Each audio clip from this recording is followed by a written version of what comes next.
안녕하세요, 호재입니다. 이렇게 바보 같은 경우가 있었네요. 핸드폰 그 스크린 쪽이 그 커버가 너무 이렇게 기스가 난 것 같아가지고 어제 그거를 바꾸려고 갔다가 정작 핸드폰 문제가 이 케이스 문제였어요. 이 케이스에 보면 여기 있는 이 부분, 이거에 이제 기스가 나가지고 갔는데, 제가 이거 폴더인가 플립인가 하여튼 이거 3를 쓰고 있는데 이게 벌써 뭐 이렇게 지났다고, 요즘에는 케이스도 별로 없고 뭐 이렇더라고요. 그래서 그냥 알아만 보고 왔는데 갑자기 지금 이제 녹화하려고 오다 보니까 그럼 이걸 케이스를 빼고 찍으면 깨끗할 거 아니야? 그러고 봤더니 엄청 깨끗하네요. 이렇게 깨끗한 걸. 그 누구였죠?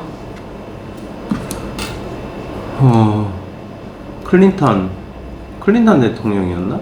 누구였었지? 하여튼 그 미국의 어떤 대통령이 운전하고 가다가 주유소에서 앞에 창문 좀 닦아줘 이랬더니 안경을 닦으라고 했었던 그 해프닝이 갑자기 기억이 나네요. 네, 드디어 오늘은 저희 와이프가 이제 한국에서 돌아오는 날입니다. 지금쯤 비행기 안에서 자고 있겠죠? 기분 좋은 날이에요. 한 달간 떨어져 있었다 보니까 나이가 들어도 더 애틋하고 더 보고 싶고 네, 그렇습니다. 어제는 이제 그 가격적인 거에 대한 부분에서 좀 많은 인사이트를 좀 얻게 돼가지고 저희 선생님들하고도 이제 좀 그런 얘기들을 좀 잠깐 좀 나눠봤었고, 그 트렌드 코리아 2024를 읽고 있는데, 제가 트렌드 코리아를 지난 몇 년간 계속해서 보고 있었지만 올해만큼 재미지는 사실 않았었거든요. 근데 올해는 되게 재밌게 보고 있습니다. 그만큼 앞으로의 세상이 더 궁금해지고, 알아야 될 게 더 많고 요즘 세상이 어떻게 변해가고 있는지를 반증해주는 그런 느낌이에요. 버라이어티한, 그러니까 막 이렇게 유동적인, 역동적인 이런 이제 그동안에 이제 4P 전략으로 이제 대응되었던 마케팅에서의 어떤 유통이나 마케팅에서의 이런 전략들 중에서 보통 보면은 이제 제품에 대한 마케팅, 그리고 판촉, 그 유통시키는 뭐 이런 거에 대한 마케팅적인 전략들이나 이런 것들이 소개가 많이 되고 했었지만, 사실 가격적인 부분에서의 마케팅에 관한 부분들은 많이 없고 좀 소홀했고 잘 인지들을 못했던 것들이 사실인데, 지금은 그 프라이스 정책에 대한 부분들이 마케팅 쪽으로 굉장히 많이 활용되고 있다라는 거를 저도 은연중에 이제 많이 느끼고 있었었는데, 그거에 대한 부분들을 딱 꼬집어서 이렇게 책으로 내용을 정리해 놓은 걸 보면서 많은 인사이트를 좀 얻고, 그래서 그걸 가지고 우리 선생님들이랑 어저께 잠깐 좀 시간 될 때 좀 얘기를 해봤었어요. 그래서 유동적인 가격에 대한 부분들에서 고민을 했었던 것들이, 그럼 이거를 우리 샵에는 어떻게 좀 적용을 시킬 수 있을까라고 하는 것들로 이제 관찰이 돼서 이거를 가지고 얘기를 했었을 때, 일단 가장 조금 긍정적으로 생각할 수 있는 것에 대한 부분들로 이제 커트 비용에 대한 것들을 얘기를 했어요. 호주 같은 경우는 그냥 당연하게 가격적인 부분에서의 이런 이제 분할이 좀 되게 잘 돼 있는 편이에요. 그러니까 예를 들면 커트를 하러 간다. 요즘 한국은 또 어떻게 바뀌었는지 모르겠지만 제가 기억하고 있는, 제가 했었던 한국에서의 부분들은 커트를 하러 간다 그러면 뭐 예를 들어서 커트하는데 얼마예요? 2만원입니다. 그러면 디자이너의 역량에 따라서 혹은 아니 고객이 원해서 그 커트 안에 모든 것들이 다 포함되어 있는 거죠. 커트를 하는 것뿐만 아니고 샴푸를 하고 뭐 스타일링을 하는 것까지 기본적으로 다 이제 다 내재된 가격들을 일관적으로 통일된 가격으로 얘기를 하는데, 호주 같은 경우는 기본적으로 그렇지는 않아요.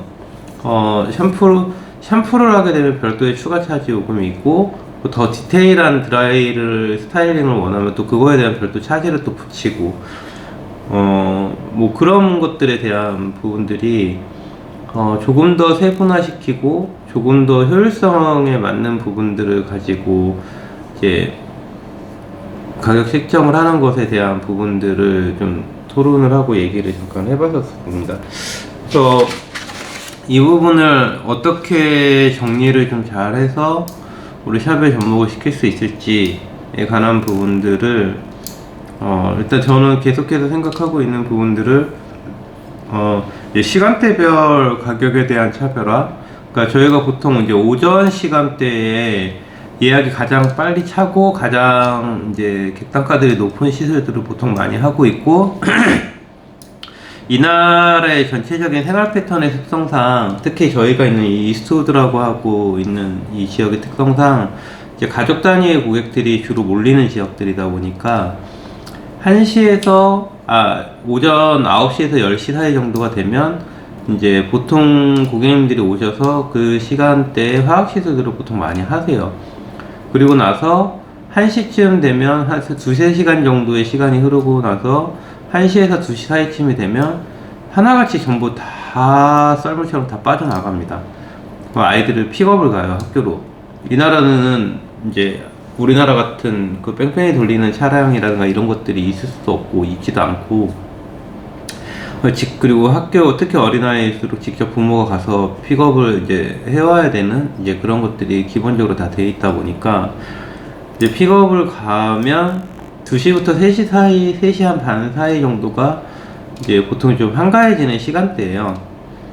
그래서 이 뒷시간대를 노려야 되는 부분들이 좀 발생을 하는데 이 뒷시간대를 어떻게 메꿔놓을 것이냐 그러면 어떤 뭐 할인 정책이라든가 이런 것보다 이제 시간대별로 오전 시간대 그러니까 많이 수요가 항상 넘치는 부분에서의 가격적인 변동을 뭐 예를 들어서 전체적으로 뭐 한 5불에서 10불씩으로 올린다던가 아니고 이제 오후 3시 이후에 이게 2시 반에서 한 4시 정도까지의 그 시간대에 오는 손님들은 거꾸로 5불에서 10불 정도 가격을 낮춘다던가 그래서 이런 변동적인 가격 책정에 대한 부분들을 좀 고려를 하고 있고 그리고 이제 요일에 대한 부분들 같은 경우도 조금 고려를 하고 있는데 저희가 일단 매주 월요일날 쉬고 있고 그리고 이제 화요일부터 일요일까지 일을 했을 때 우리가 가장 고객의 이제 매출 비중이 좀 떨어지는 요일이 언제냐라고 보면 일반적으로 일요일날이 조금 한가한 편이에요. 그러니까 전체 평균 매출의 한 80% 정도? 네. 그러니까 우리가 그러니까 일평균 매출이 예를 들어서 뭐 1,800불이다 한다 그러면 일요일 같은 경우는 뭐 못할 때는 한 1,000불 남짓, 1,000불 언저리 조금 잘할 때는 어떨 때는 뭐 일요일도 뭐 2,000불, 3,000불 할 때도 있기는 해요. 근데 그런 경우는 좀 극히 드물고 평균적으로 보면 한 1,200~300불 정도? 그게 이제 단순히 디자이너가 하나가 부재이기 때문이라고 보기에는 조금 무리인감이 없잖아 좀 있고 그러니까 일요일 날은 대체적으로 그만큼 많이 쉬고 외곽으로 많이 빠지고 한다는 얘기겠죠. 그래서 약간 이제 그런 거에 대한 부분, 그러니까 요일, 그러니까 객수가 떨어지는 매출이 떨어지는 이제 그런 때가 되면 이제 가격적인 메리트를 좀 줘서 좀 다시 끌어올 수 있게 만드는 방법도 있지 않을까라는 생각을 좀 해봤어요. 이제 한국 같은 경우에서 되게 많이들 하고 있었던 이제 첫 방문 고객, 뭐 할인 이벤트 뭐 이런 것들도 있는데 저는 그거는 뭐 좀 별로인 것 같고 그래서 이제 대표적인 이런 버라이어티한 이 프라이싱이 많이 일어나고 있는 부분들이 저도 경험을 해봤지만 웹툰 쪽 같은 이제 그런 구독을 해야 되는 거에 대한 부분들 그런 데에서 이제 많이들 하고 있는 것 같고 이제 특히 이제 대표적인 게 멜론 같은 경우들도 보면 이제 가입자 수를 확보하기 위해서 뭐 첫 달 뭐 100원 뭐 둘째 달 100원 뭐 이런 식으로 많이들 하잖아요. 그러니까 그런 거에 대한 부분들 그리고 기다리지 않고 웹툰 같은 경우는 네가 하루 기다리면 다음 편 공짜야. 이런 전략들을 내세우지만, 실질적으로 이제 연재가 되는 거에 대한 부분들을 놓고 본다 그러면, 그러니까 저도 그거를 직접 경험을 해봤었어요. 그 재벌집 막내 아들인가? 그 원작을 좀 보고 싶어가지고, 예, 그랬다가 그냥 결제를 하고 봐버린, 네, 그런 경험이 저도 있었습니다. 일단은, 네. 그래서 개인적으로 점점 더 이렇게 퍼스널하고 아주 개인에 맞춰진 가격대에서 더 초개인에 맞춰진 가격대들로 어떤 가격의 유동성, 변동성에 대한 부분들을 다룬 이제 챕터였는데 굉장히 재밌게 봤습니다.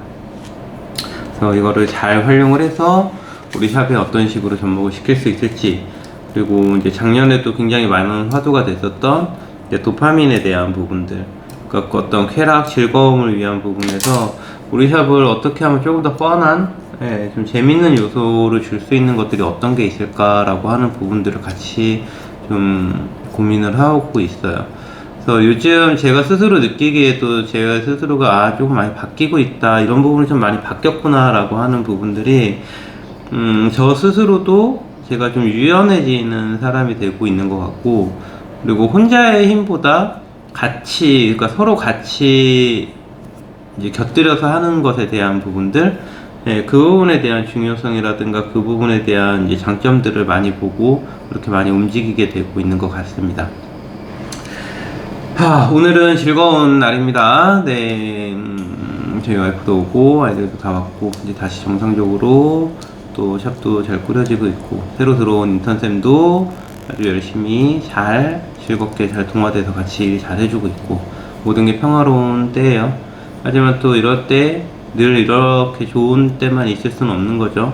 또 이런 날이 있으면 또 안 좋은 날도 분명히 올 겁니다. 그런 날들을 대비하기 위해서 각가지 모든 상황들을 다 이제 많이 생각을 해보고 거기에 어떻게 대응을 해나갈 수 있을지에 대한 부분들도 또 고민을 해야 되는 시점인 것 같아요. 오늘도 즐겁고 행복하고 의미 있는 날 보내시기 바랍니다. 감사합니다.